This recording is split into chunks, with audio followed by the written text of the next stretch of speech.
Hi ಎಲ್ಲರಿಗೂ. Okay, ನಾನಿವತ್ತು ನಿಮ್ಮ ಜೊತೆ ಒಳ್ಳೆ ಟಿಪ್ಸ್ ಶೇರ್ ಮಾಡ್ತಾ ಇದ್ದೀನಿ ಕಫಕ್ಕೆ.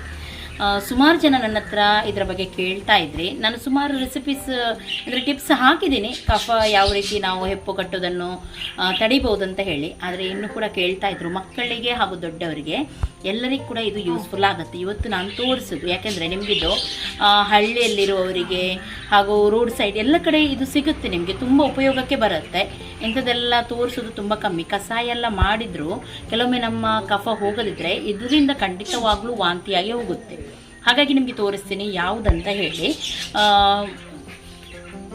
ಫಸ್ಟಿಗೆ ನಾನು ಅದು ಯಾವುದು ಗಿಡ ಅಂತ ಹೇಳಿ ತೋರಿಸ್ತೀನಿ. ಆ ಗಿಡ ನಿಮಗೆ ಎಲ್ಲಾದರೂ ಸಿಕ್ಕಿದರೆ ಅದನ್ನು ತೊಗೊಂಡು ಬಂದು ನಿಮ್ಮ ಮನೆಯಲ್ಲಿ ನೀವು ಇದನ್ನು ಮಾಡ್ಬೋದು, ಈ ಮದ್ದನ್ನು ಮಾಡ್ಬೋದು. ಓಕೆ, ಬನ್ನಿ ನೋಡ್ಕೊಂಡು ಬರೋಣ.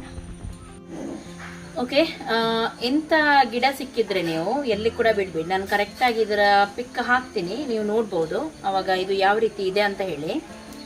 ಇದಕ್ಕೆ ನಾವು ಆರ್ಸೋಗೆ ಅಂತ ಹೇಳ್ತೀವಿ.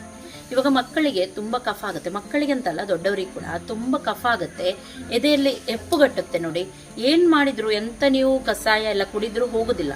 ಆವಾಗ ನಿಮಗೆ ಇದು ಎಲೆ ತುಂಬ ಉಪಯೋಗಕ್ಕೆ ಬೀಳುತ್ತೆ. ಇದು ನಿಮಗೆ ಕಾಡಲ್ಲಿ ಅಥವಾ ಹೀಗೆ ರೋಡ್ ಸೈಡೆಲ್ಲ ಆಗ್ತಾನೆ ಇರುತ್ತೆ, ಎಲ್ಲಿ ಕೂಡ ಸಿಗುತ್ತೆ. ಹೆಚ್ಚಾಗಿ ಹಳ್ಳಿಯಲ್ಲೆಲ್ಲ ತುಂಬ ಇರುತ್ತೆ. ಇದು ಆಡ್ಸೋಗೆ ಅಂತ ಹೇಳ್ತಾರೆ ಇದಕ್ಕೆ. ಇದರ ಇದು ತುದಿ ಇರುತ್ತೆ ನೋಡಿ, ಈ ರೀತಿ ಚಿಗುರು ಅಂತ ಹೇಳ್ತೀವಿ ನೋಡಿ, ಚಿಗುರುನೆ.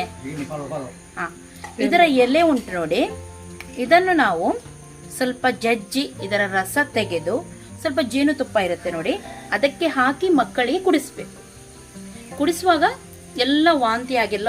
ಇದನ್ನು ನೀವು ಜಜ್ಜಿದ ರಸ ತೆಗೆದ್ರೂ ಆಗುತ್ತೆ, ಇಲ್ಲದ್ರೆ ಸ್ವಲ್ಪ ಕಾವಲಿಯಲ್ಲಿ ಇದನ್ನು ಹಾಕಿ ಹೀಗೇನೆ ಬಿಸಿ ಮಾಡಿ ಆಮೇಲೆ ಹಿಂಡಿ ತೆಗೆದು ಅದರ ರಸಕ್ಕೆ ಸ್ವಲ್ಪ ಜೇನುತುಪ್ಪವನ್ನು ಹಾಕಿ ಮಕ್ಕಳಿಗೆಲ್ಲ ಕೊಡಿ. ಆಮೇಲೆ ಕುಡಿಸಿ ಇದರ ಮೇಲೆ ನೀವು ಬಿಸಿ ನೀರನ್ನು ಕುಡಿಸ್ಬೇಕು ಮಕ್ಕಳಿಗೆ. ಆವಾಗ ಎಲ್ಲನೂ ವಾಂತಿಯಾಗಿ ಹೋಗುತ್ತೆ. ಎಷ್ಟೇ ಕಫ ಇದ್ರೂ ಆ ಕಫ ಎಲ್ಲ ವಾಂತಿಯಾಗಿ ಹೋಗುತ್ತೆ. ಈ ರೀತಿ ಮಾಡ್ಬೋದು ನೀವು. ಯಾಕೆಂದ್ರೆ ಇವಾಗ ಸ್ವಲ್ಪ ಮಳೆ, ಸ್ವಲ್ಪ ಬಿಸಿಲೆಲ್ಲ ಬರ್ತಾ ಉಂಟು, ಎಲ್ಲರಿಗೆ ಸ್ವಲ್ಪ ಕಫ ಎಲ್ಲ ಜಾಸ್ತಿ ಆಗ್ತಾ ಉಂಟು. ಸುಮಾರು ಸಲ ನೀವು ಟಿಪ್ಸ್ ಕೇಳಿದ್ರಿ, ತುಂಬ ಕಷಾಯ ಅದೆಲ್ಲ ಹಾಕಿದ್ದೀನಿ ನನ್ನ ಚಾನಲಲ್ಲಿ ನಾನು. ಇದು ಕೂಡ ನಿಮಗೆ ಸಿಗೋದಾದರೆ ಇದರದ್ದು ಕೂಡ ನೀವು ಉಪಯೋಗ ಪಡೆಯಿರಿ ಅಂತ ಹೇಳೋದು ನಾನು. ಓಕೆ, ಇವತ್ತಿನ ಈ ಟಿಪ್ಸ್ ನಿಮಗೆ ಇಷ್ಟ ಆಗಿರ್ಬೋದು ಅಂತ ಎನಿಸ್ತೀನಿ.